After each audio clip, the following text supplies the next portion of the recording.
Blog Talk Radio. Oh, it's time to get real. Oh, yeah.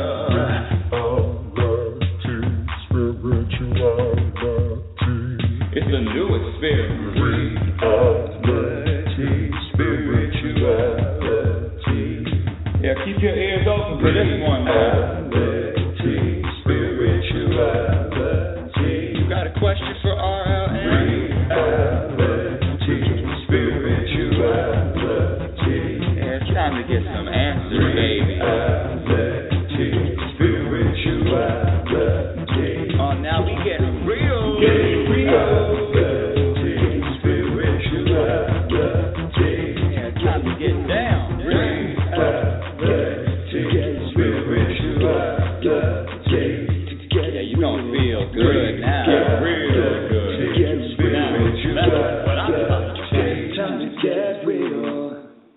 Welcome, everyone. Welcome to Reality Spirituality. I'm your host, Rebecca L. Norrington, and today we have a guest Sid Cartwright, who has been on the show before and is a fascinating young man. I like to say it's street spirituality. It's the real deal, the real talk. But before I get to my guest, I want to share with my new listeners what this show is about. What is Reality Spirituality? Who am I? New listeners, thank you so much for listening and being part of the show. This show is a live, interactive talk with me and you every Sunday at 7 a.m. And what I do is talk about real life issues and how do we get to a place of peace and contentment, regardless of what's going on in this world, regardless of the ups and downs, regardless of our biggest challenges, regardless of how we're feeling. How do we get to a place and have peace and contentment as our foundation? And sometimes, people use that word happiness. I certainly use it. I'm a self-proclaimed happiness specialist, and that is really the deal. I mean, when you look at it, when you think about it, when you really think about it, what is more important? I mean, I'm asking this question. I'm asking to you. What is more important than being happy or being content, being at peace? All of those words to me are the same. I talk about words and labels and how words can trip humans up, and your definition of happiness is different than my definition of happiness, and that might be true. So let me just be really clear and let me really get to the nitty-gritty, the least common denominator, like I love to say, the least common denominator.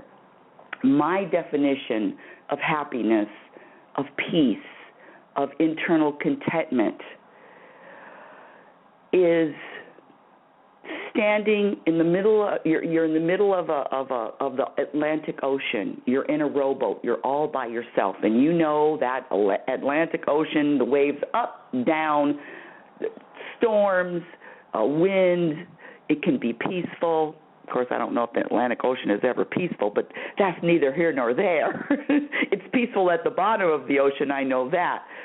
So you're standing in this rowboat, and you're all by yourself, and you're up and you're down, and the waves are hitting you, crashing, but you still have a sense of calmness and of peace, and you're still okay, and you're still able to smile, and you're still, quite frankly, even able to laugh and to find humor and to find good in all of life's challenges. That is my definition. Simply put, happiness is being okay and being at peace regardless of what happens, and being at peace and being okay regardless of what isn't happening. So if you're with me on that, you found the right show. I also want to say that you're welcome to call in and be part of the show if you have any questions for me or for our guest. Sid is on today. It's very rare that he comes on live. Area code 564-9619. Again, area code 646-564-9619. And before I get to Sid, I'm going right to him right after this. I want to share with my new listeners where you can find me. You can email me at info@RebeccaNorrington.com. My website is RebeccaNorrington.com. That's RebeccaNorrington. You can follow me on Twitter at RL Norrington. And after you listen to the show, before you listen to the show, tell your friends, go to Facebook at Reality Spirituality and like our Facebook page. And without further ado, I want to introduce Sid Cartwright, who this is, I like to say, is we actually are not we don't have the same likes, we don't have the same interests. There is one thing that we have in common. Well, there's more than one. We like to eat. We definitely like to eat. And the other thing is that we have been seeking answers and searching for answers for as far as I can remember, and Sid has said this before on the show, just searching for these answers, wanting to find the answers for why we're here, who I am, what is our purpose, but really when you get down to the nitty-gritty is who individually, who are we? And Sid, welcome to Reality Spirituality, but I want to share a really quick story with you.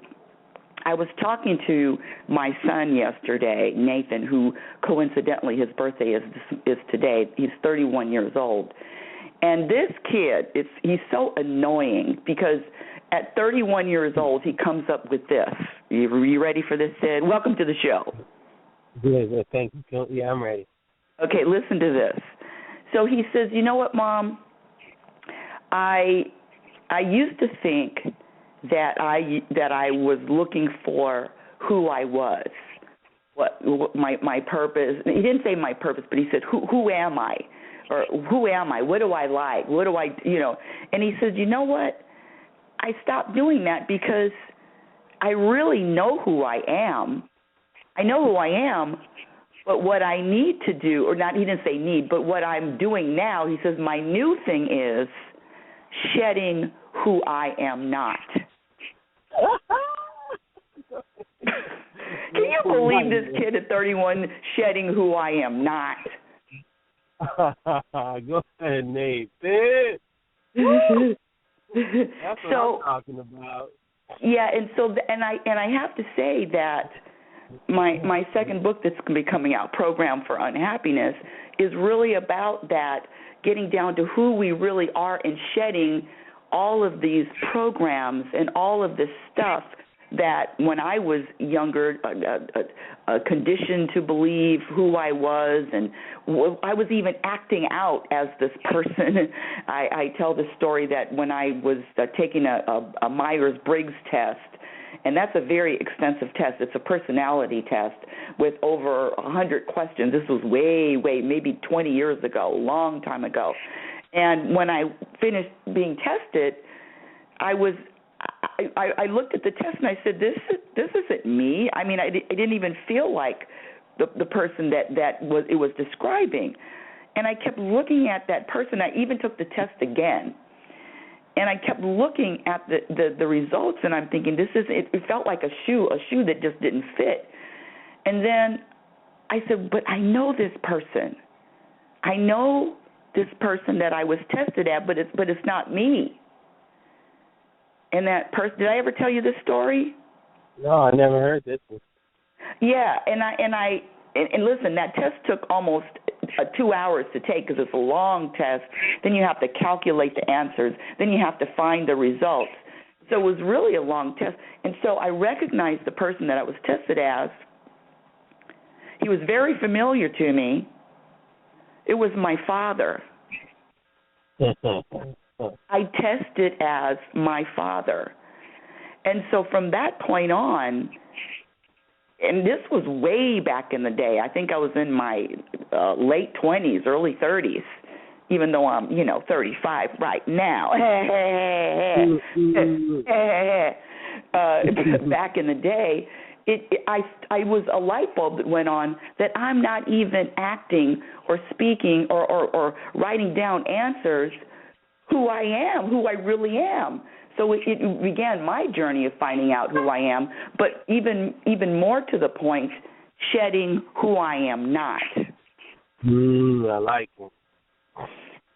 So can you relate to that at all? Do you have a maybe an analogy or a story in your life that relates to that?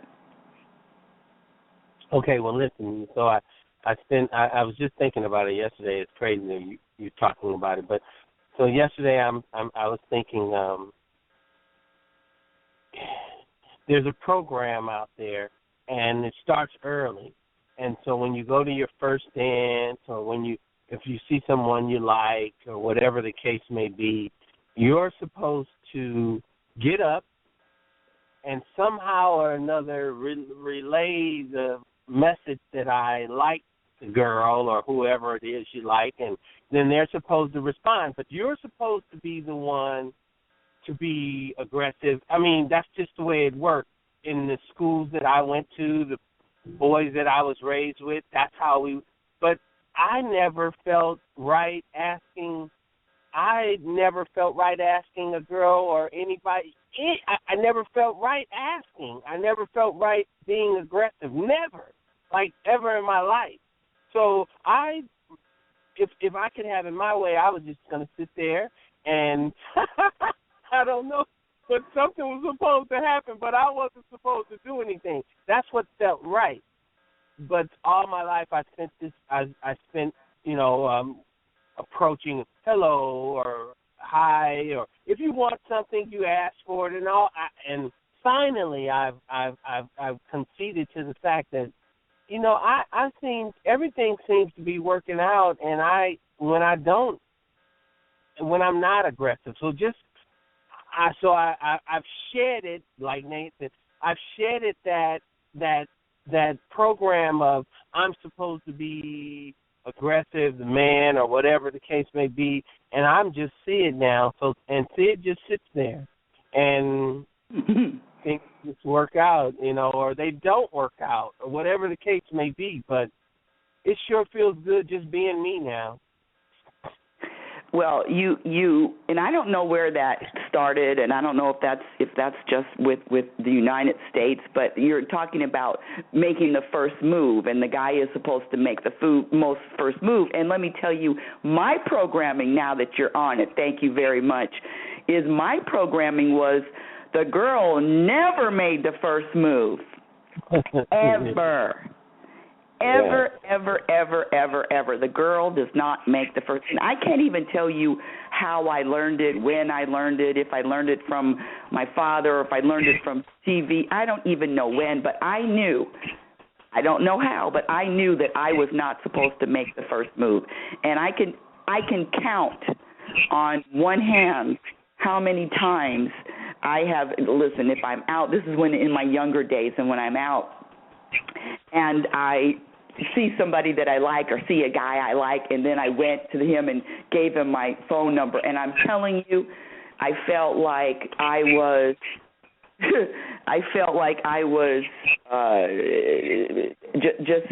it was going against all the rules that I was programmed to believe. But the interesting thing is, for me, it's really not about right now in my in my day-to-day life right now.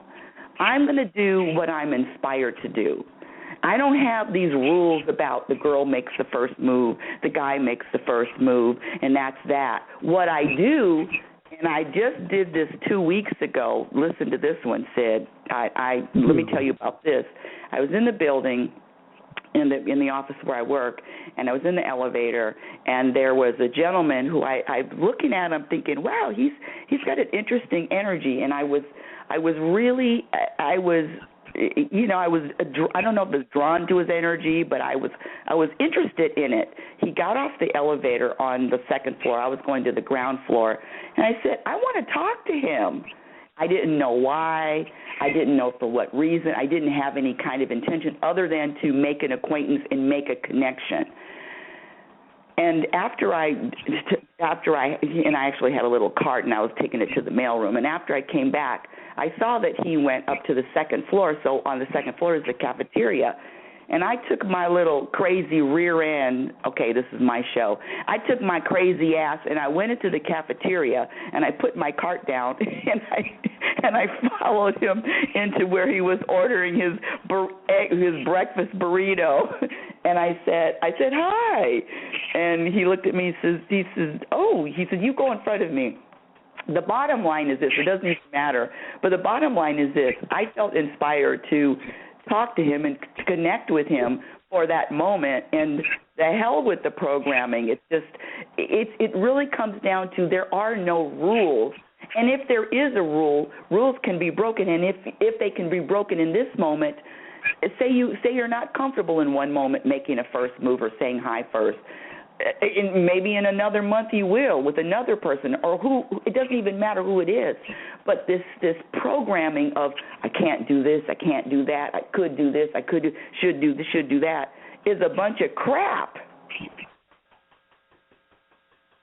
Makes me feel like. What do you think? Well, I'm totally with you. It was just that, like you said, the programming, you have to do it this way. You're not even taught that just do what you're inspired. I mean, no one told me that. I never heard anything about do what you were inspired. So I was only taught to do what you're supposed to do. And so that's what you're trying to put that circle into, that make it work. And it's so nice to shed all of the rules and just, and I'm absolutely agree with you.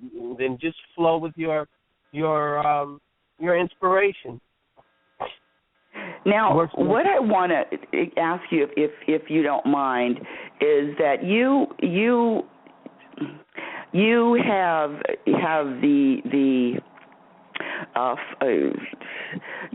your position, your job. Let's say this: your job puts you in contact with a lot of different people from a lot of different walks of life, from a lot of different countries, a lot of different areas.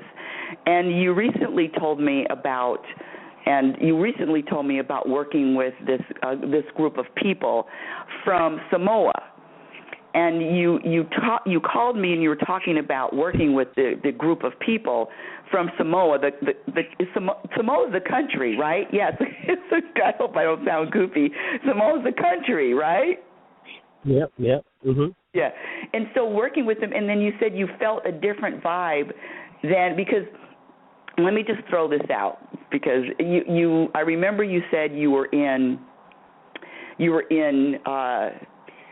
And this is just to give the audience an idea. You're talking about when you were in Paris, and you said Paris, the people in Paris, it's just like New York on steroids.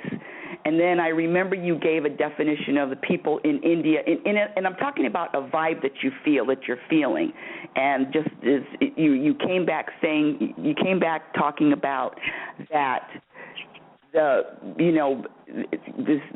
thing in the United States, talking about real oppression and slavery, and like India is one of the worst that you felt. Do you remember saying that to me? This was years ago.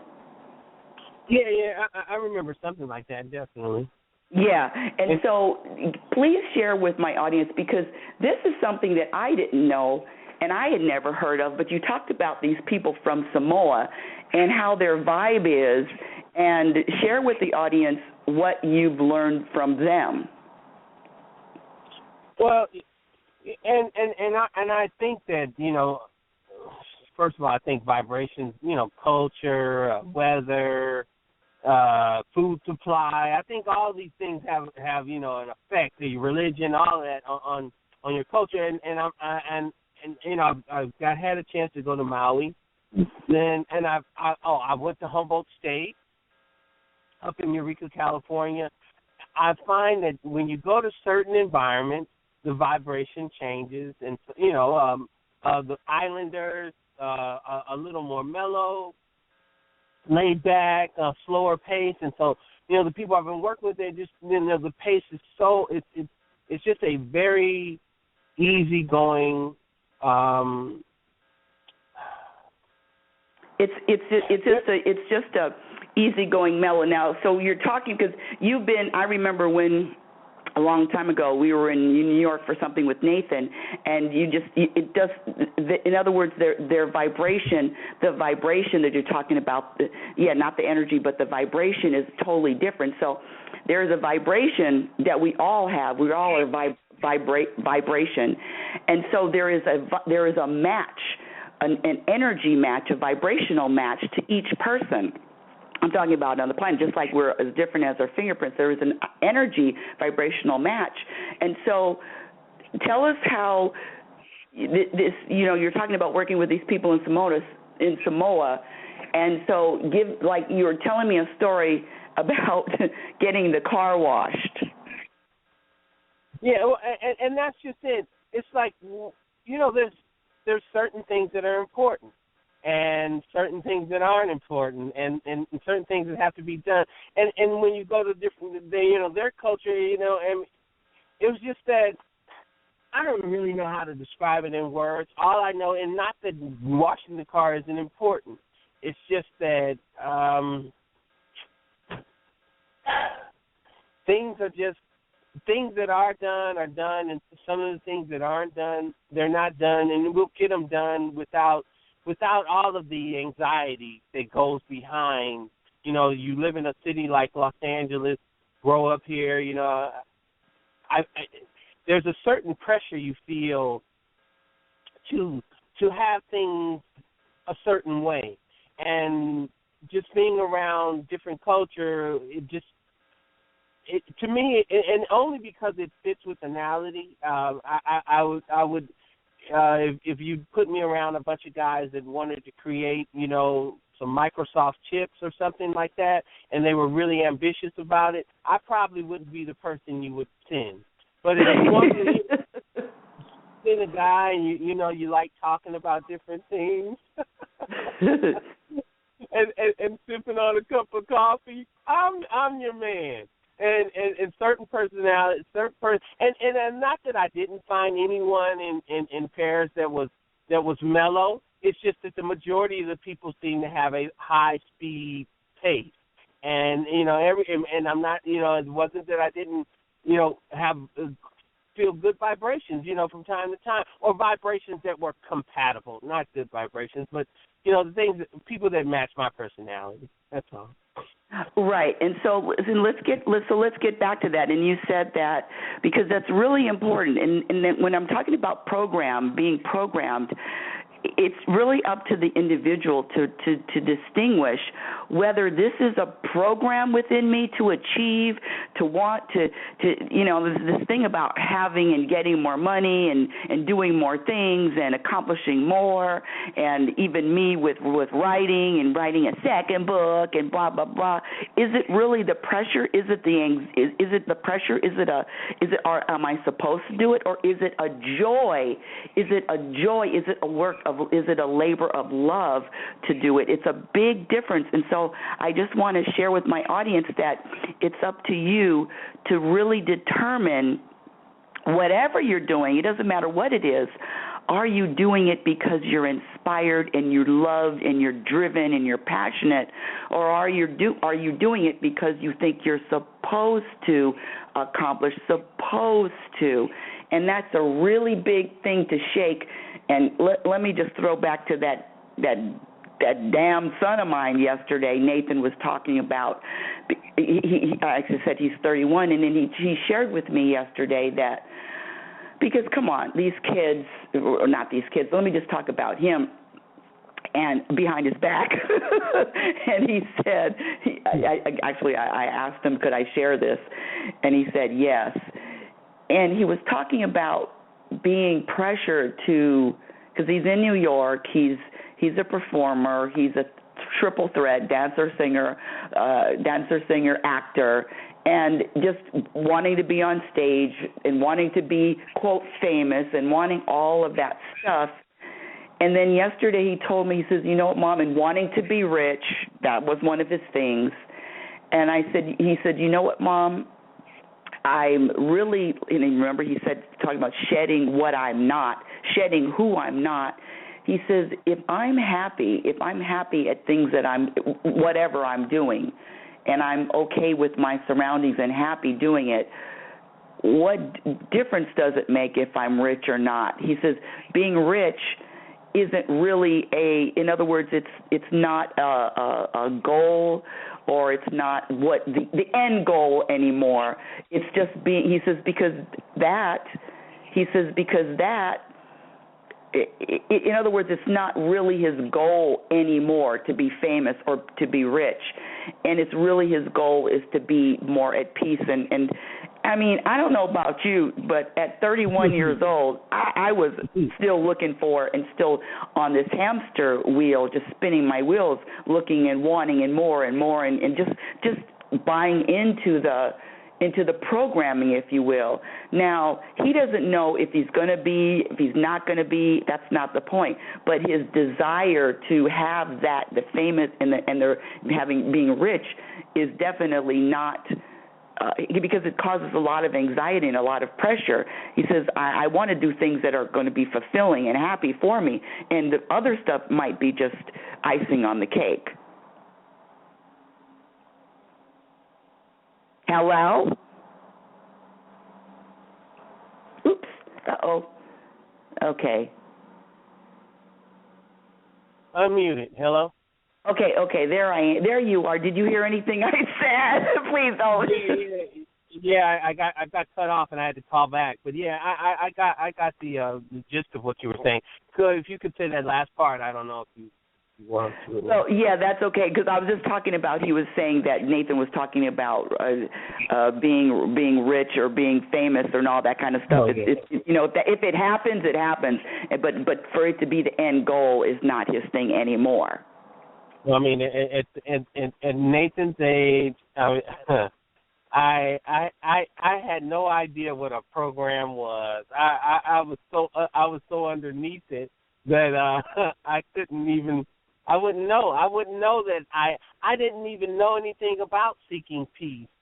I thought that peace was, the square footage in your home and the type of car you drove and the amount of money you had in the bank. I thought that equaled peace.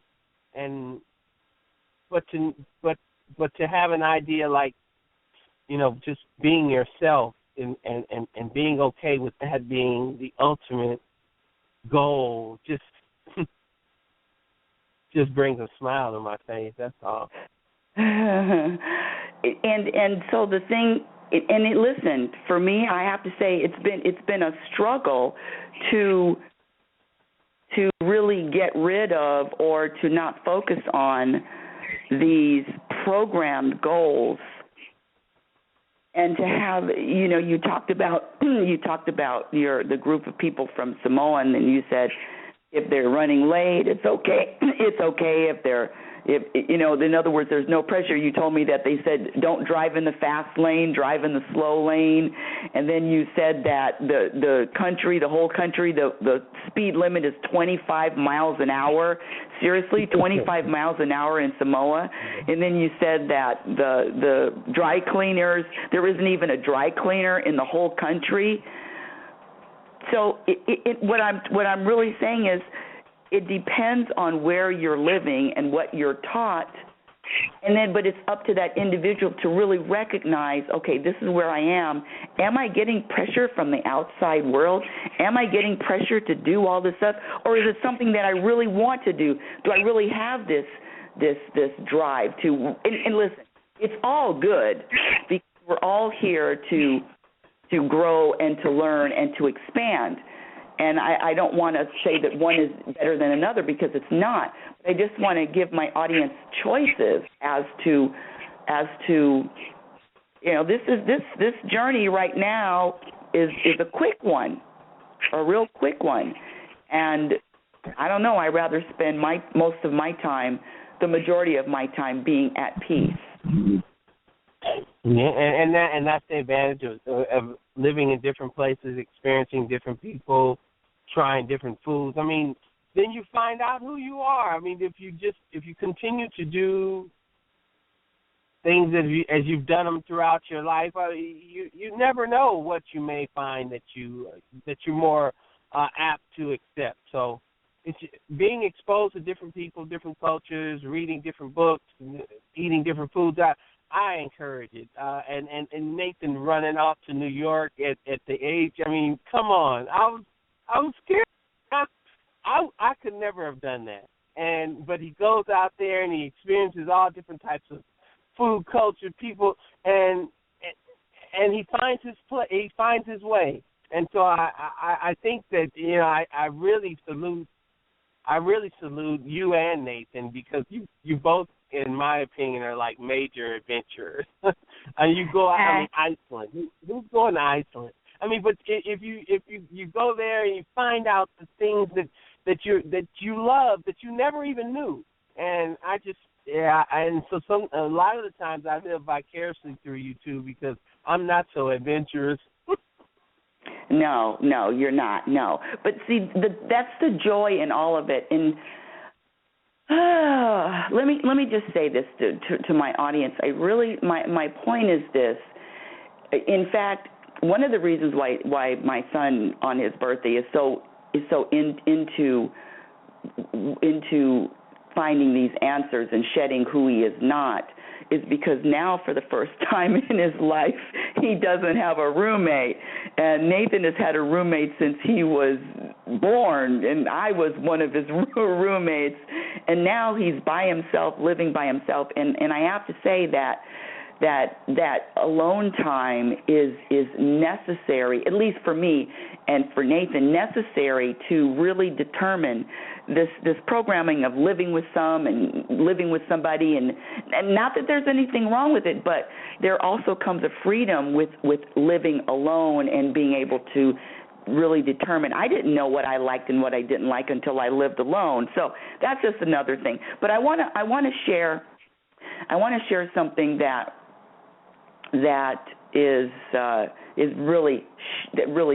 happened to me this week. That is, I was going to wait until next week to share it, but now that you're on the phone, I want to share it. And let me just say one thing with my audience. Let me give you a warning, not a warning, but just a heads up. I'm okay. I'm physically okay. No need to worry. I'm good. But on Wednesday, February the 17th, this week on Wednesday, February 17th, at approximately 5:45 in the evening, I'm in California. It was raining. I just finished teaching one of my bodyworks class. I teach aerobics. I've been teaching aerobics for 35 years, and I just finished teaching my aerobic class, and I was coming out of the gym.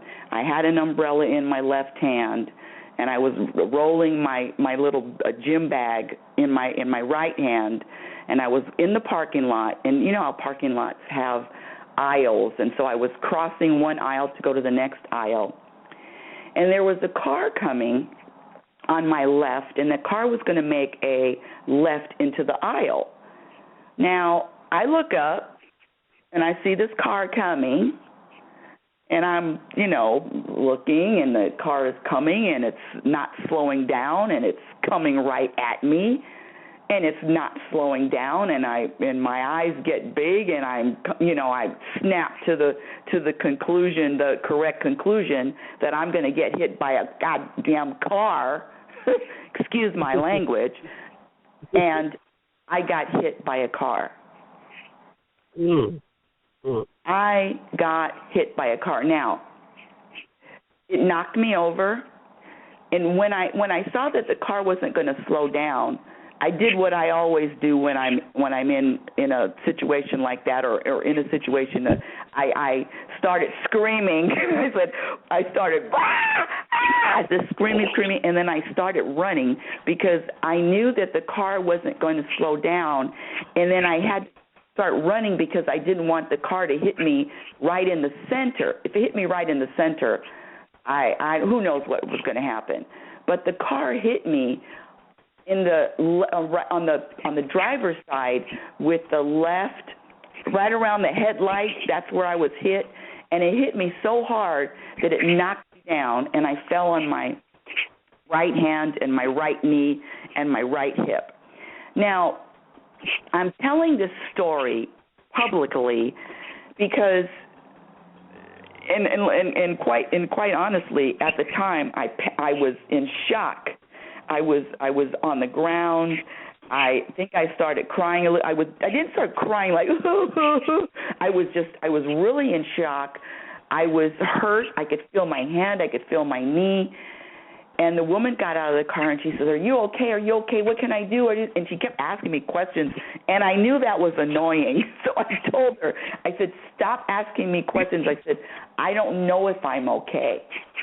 And she was very nice, and she walked me to my car, and I know I was in shock because all I got was, I asked her, "Are you moving around or something?" Hello? No. Oh. No, I'm not. I'm wondering what is that noise? But anyway, that's me, and so she helps me with my bag. I get her driver's license. I ask her to, because I couldn't even write. I was still shaking, and so she wrote in my phone on the notes her driver's license number and her phone number. I didn't even think to get the insurance. I didn't even think to get the plates because I was in shock. And make a long story short, I actually filmed a video, maybe 5 minutes. I tried to put it on Facebook, but it didn't go through. Anyway, this is my point. This is the point. At the time, and then I went home. Let me just finish the story. And I went home, and I put ice around my wrist. I went to the police station. I, filed an incident report.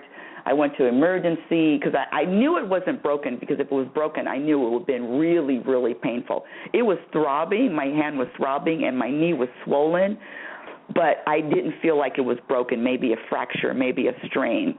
Because if you break something, I've heard that Nathan broke a wrist before, and it's just really, really painful. So I knew it wasn't broken, but it was still throbbing. And I made a decision to go to the doctor the next day because I went to the emergency, and that was another 2-hour wait. And I said, I can sit up and ice this for, until the morning. The bottom line is this. The practicing, I always talk about, you practice, it's a skill, being happy and being content. It's a skill that you practice. And thank God that for years and years I've been practicing that. Everything is in order. There is something good that's going to come out of this. I don't know what the hell it is now. This is just going to, it's another ability for me to grow. And listen to this, Sid. The woman was really nice. The woman that hit me was a nice lady. And the next day, I remember telling the story to my class, because I teach a class, The Importance of Happiness, in Arcadia, California. And I remember asking them if they've ever had a bad day. Do you have a bad day? You lose your wallet, you spill coffee on yourself, you have a bill that came to your house, you didn't know about it, now it's $1,000 that you owe. Oh, and by the way, your parent died, and it was on the same day. And I asked them, I said, is that a bad day? And they said, yeah, it's a bad day. And I said, what if you get hit by a car? Is that a bad day? And they all said, yeah, that's a bad day. And I said, well, I got hit by a car yesterday. And my point is this. This life is about the experience without labels. The labeling, it's good, it's bad, it's good, it's bad, is another programming to label something good, label something bad. It's really not. It's not good, it's not bad, it's the experience. It's an experience. And if I hadn't been practicing that, and if I wasn't, in other words, I would have been just not only in shock, but I don't know too many people. Well, of course, there's a lot of people get hit by cars, but to come back from it and now to be able to make a joke about it. I mean, can you imagine, don't tell anybody, can you imagine if there was a video camera on my face when I saw that car coming and it was not slowing down, and zoomed in on a close-up of my eyes and my eyebrows and how big they must have been, and then me scurrying away like, trying to run and jog away from a car, and then bam, getting hit, and the headlines read, happiness specialist gets hit by a car.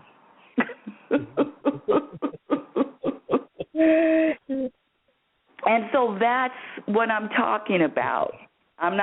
There's no way this life is going to be just smooth, cool, no trials, no tribulations, no challenges.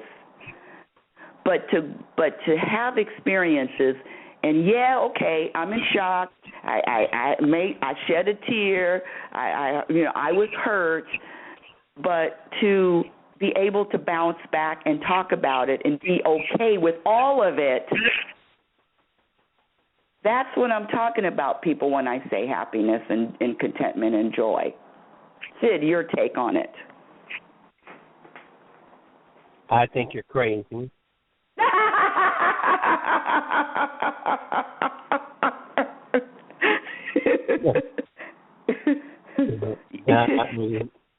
I told you to go to the hospital. I tell you, you call me the next morning. I'm on my way to work. My knee's sore and my hand hurts.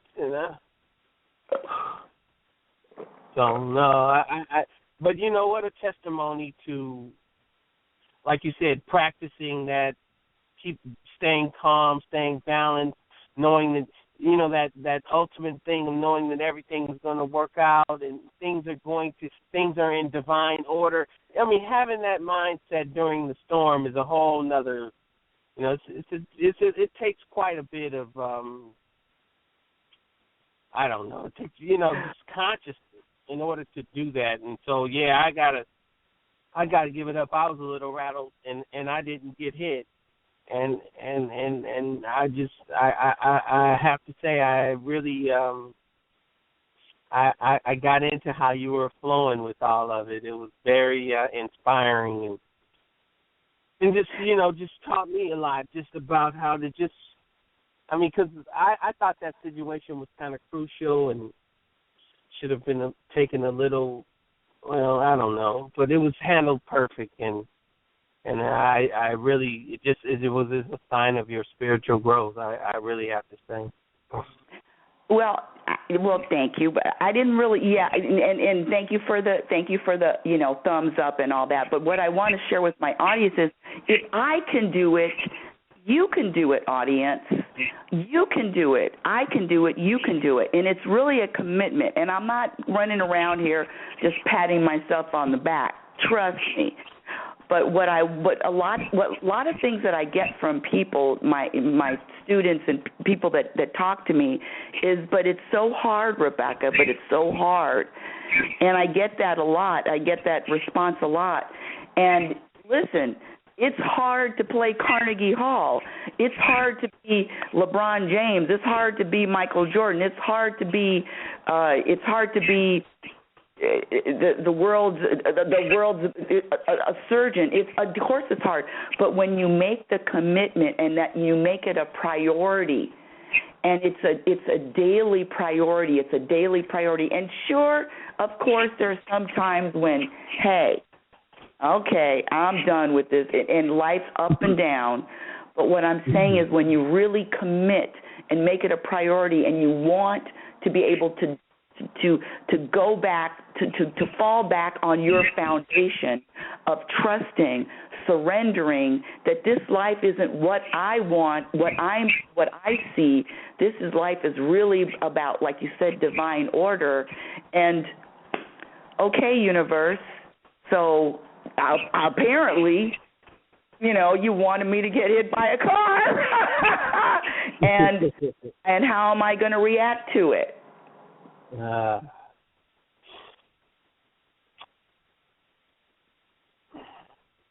Well, I have another question for you, my dear Sid Cartwright.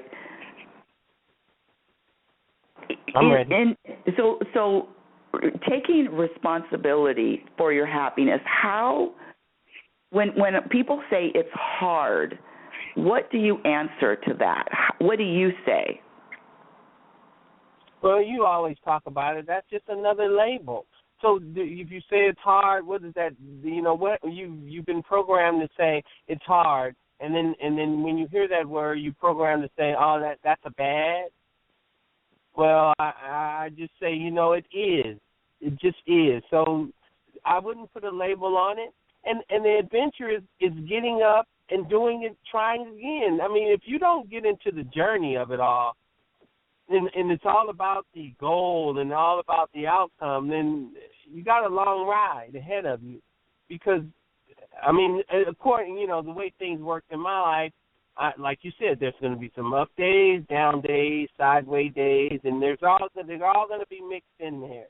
And to get too excited about one and depressed about the other, I just don't think that doesn't work well for me.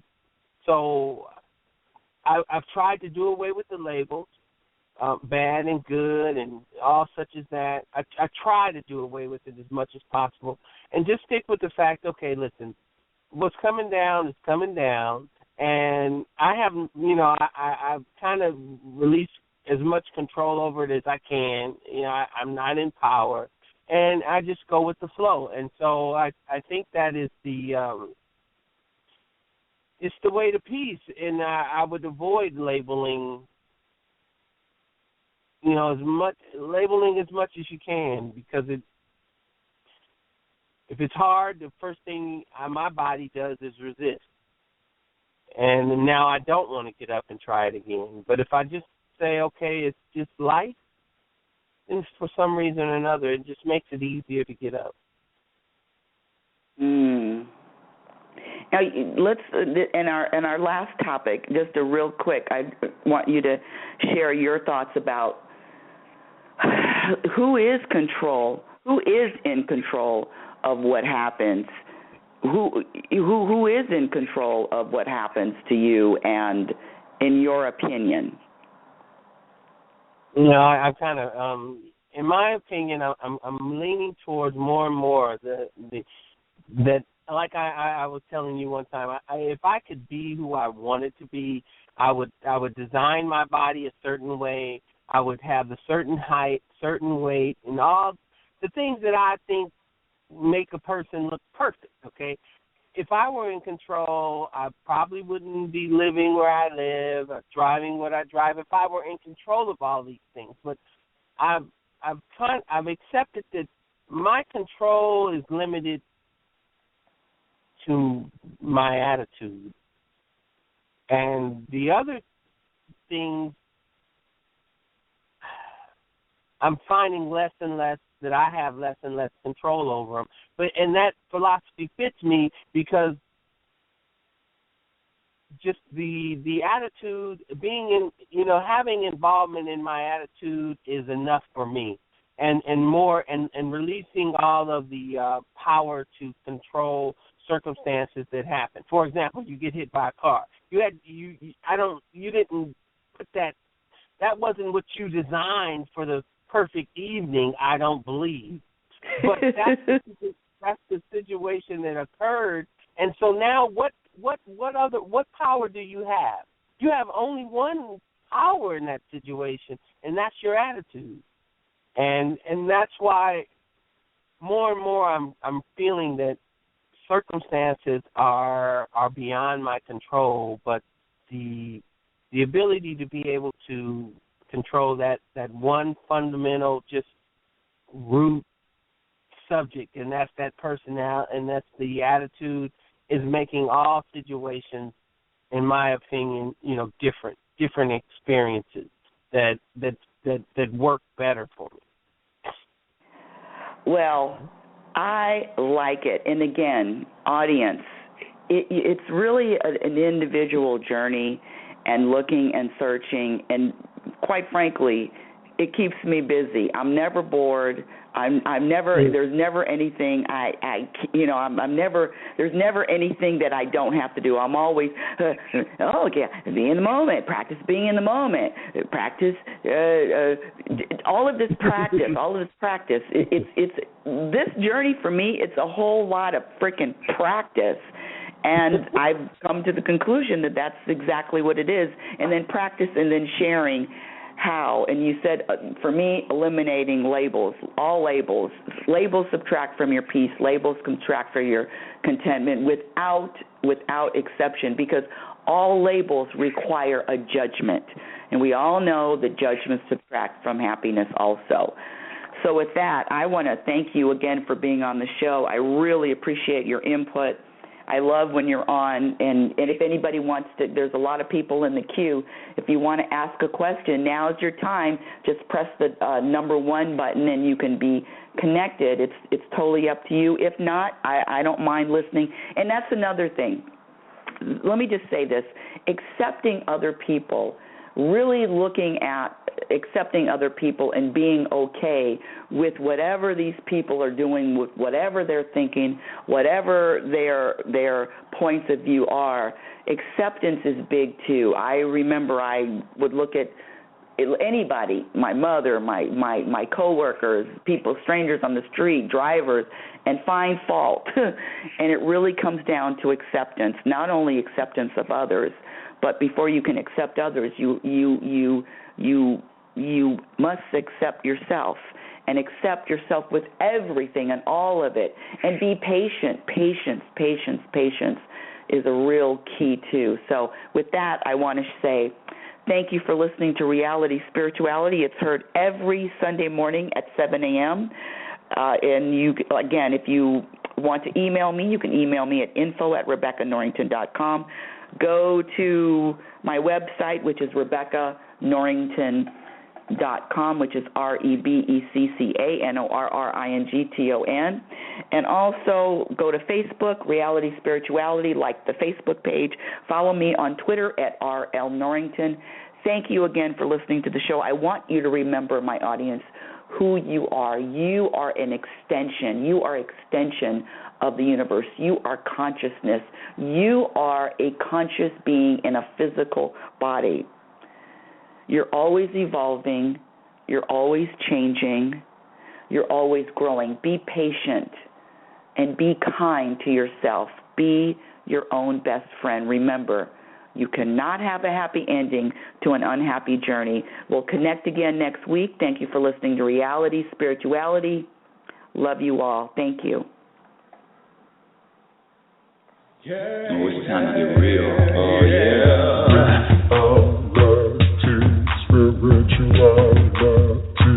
It's a new experience. Reality Spirituality. Yeah, keep your ears open for this one, man. Reality Spirituality. You got a question for RLN? Reality Spirituality. Yeah, it's time to get some answers, baby. Reality Spirituality. Oh, now we get real. Reality Spirituality. Yeah, it's time to get down.